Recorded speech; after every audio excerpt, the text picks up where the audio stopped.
अस्सलाम वालेकुम। आज का हमारा टॉपिक है मार्केटिंग के chapter number 16 business market and buying behaviour. इससे हम डिस्कस करेंगे करैक्टरिस्टिक्स ऑफ बिजनेस मार्केट, जैसा कि हम पिछले चैप्टरों में भी कर चुके हैं। पहला है मार्केटिंग स्ट्रक्चर एंड डिमांड के मार्केट्स का स्ट्रक्चर क्या है और डिमांड क्या है। दूसरे पर nature of the buying unit के बाइंग यूनिट के कुदरती कैसा होता है। डिसीजन प्रोसेस, जैसा कि हम कोई डिसीजन लेते हैं उसके बारे में।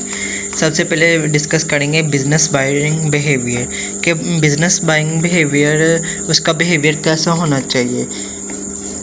तो चलिए स्टार्ट करते हैं। Business buying behaviour refers to the buying behaviour of the organisation by that by goods and services of use in the production of the product and services that are sold, returned or supplied to other। इसमें यह बताया गया है कि business buyer का जो behaviour है वो गुड होना चाहिए, उसकी सर्विस सही होनी चाहिए, उस प्रोडक्शन अच्छी होनी चाहिए। अगर उसकी प्रोडक्शन अच्छी होगी तो उसकी सर्विसेज भी खुद ब खुद अच्छी होगी और लोग भी इससे ज़्यादा सेल करेंगे। इसके बाद आ जाता है इन्फ्लुएंस ऑफ बिजनेस बायर।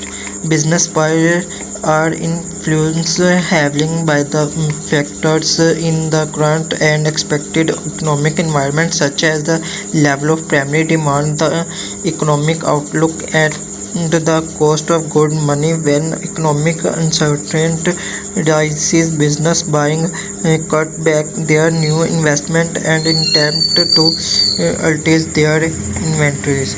जैसा कि ये डायग्राम में कुछ दिखाया गया है major influence on business buyer. उसके बाद फिर डायग्राम में दिखाया गया है environmental organisational in the responsible individual buyer. जैसा कि इन्वायरमेंट में economic development, supply condition, technology change, policy and regulatory developments, competitive developments, culture and customer. उसके बाद ऑर्गेनाइजेशन में है objective, policy, products, organisation structure, system. इसके बाद में है अथॉरिटी, स्टेटस, इक्वालिटी। उसके बाद में age, education, job position, personality, risk, attitude. उसके बाद है बायर। अब हम बात करेंगे इन्वायरमेंटल के ऊपर। Air, water, climate, soil, natural vegetation and the environment factor। By definition, the environmental factors affect everyday living and play a key role in bringing health difference across the geographical areas। के जैसा कि हवा, पानी ये सब कुदरती हैं। तो इसके बाद हम बात करेंगे ऑर्गेनाइजेशनल के बारे में, हमारे अदारे के बारे में कि वो कैसा होना चाहिए। An organisation in a group of people who work together like a neighbourhood association, a charity, a union,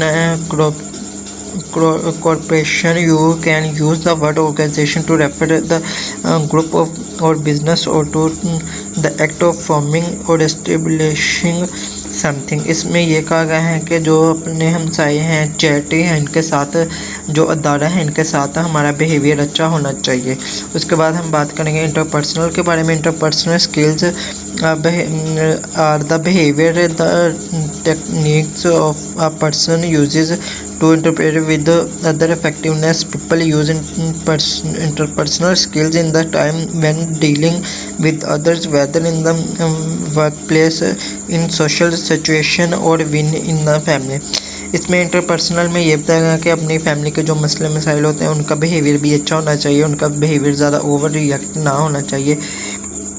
मतलब कि कुछ डीलिंग किसी के साथ पर्सनल होती है, ये सब उसमें बताया गया। इसके बाद है individuals are defined in a single separate of belonging to one person. An example of individual use adjective adjectival slicer, which mean a whole pizza which has been cut up to be served to a single slice।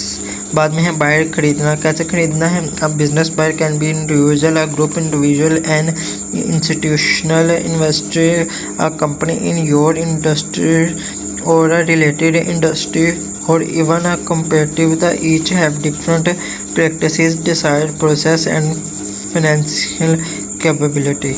ये था आज का हमारा topic. That's it, Brian?